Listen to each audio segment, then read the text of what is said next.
St. Michael and All Saints has just launched a new website, a project that's taken months of graft and has finally come together. You can see it at www.smas.church. Not long ago, one of the collaborators on this project came to the rectory to tackle the final push. She'd carved out a brief slot between her shift at a busy art gallery in the city and picking up her son from football. So we had maybe an hour to get through a lot. Before she arrived, Joe set out 2 mugs and boiled the kettle. As he passed me in the hall, he said, "Right, Oliver. Last time you had someone round, you forgot to give them anything. This time, no excuses."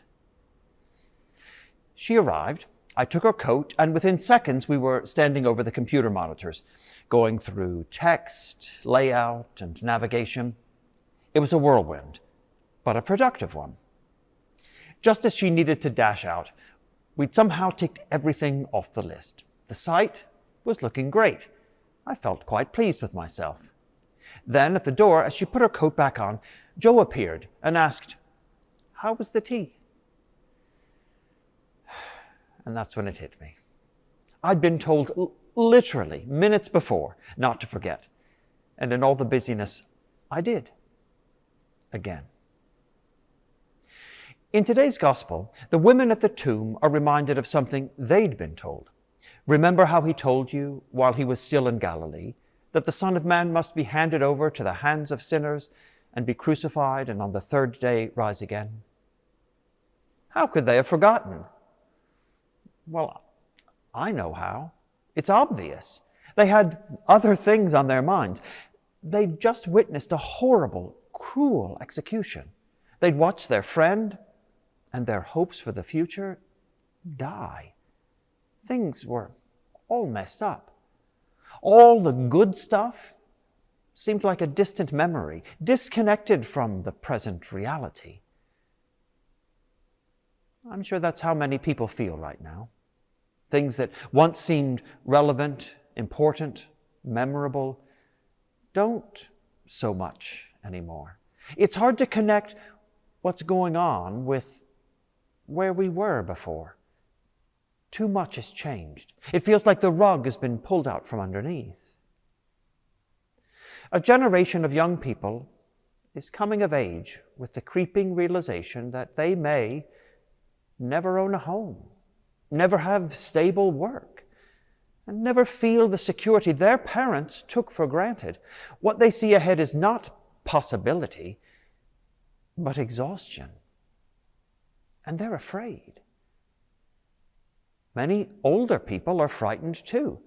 Prices have gone up, but pensions haven't. Cuts to local services make everyday independence more difficult. Everyday life takes more effort than it used to.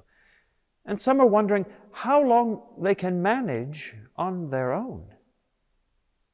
It is a changing world.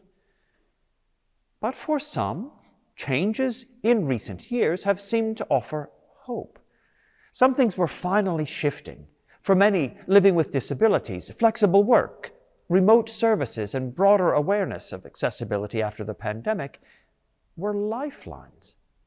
But now, with proposed cuts to disability benefits and pressure to return to inflexible norms, many disabled people fear that progress is being rolled back. And trans people, the ones I know, are living with renewed fear after the recent Supreme Court decision. Where there had been hope for dignity and safety, they tell me there is now worry that the rights once they thought were secure are anything but. Today, it's difficult for many to hold on to confidence. It's tough to be courageous. It's hard to see how the things we were told were going to be okay are actually going to be. Let this moment, this Easter day, remind you of something important. The women at the tomb had forgotten it, and that's understandable. Just like it's understandable if you have too. You are loved by God. You are not a burden. You are not overlooked by those who matter. You are not rootless. You are not excluded from the company of saints. You are numbered among them. You belong. Your place in the heart of God is secure. And if you feel unable to remember, or you think you might forget, come back to this place, to this church, or another church near you. Reminders like this happen all the time. Come, draw near to the truth. Take comfort in God's presence. Let me jog your memory. The Lord is risen, not metaphorically, not symbolically, but truly, bodily, gloriously risen. The grave could not hold him. The cruelty of this world could not silence him. And what he said he would do, he has done. The powers that deal in despair and shame and fear have been broken. Christ has triumphed. Remember. Alleluia.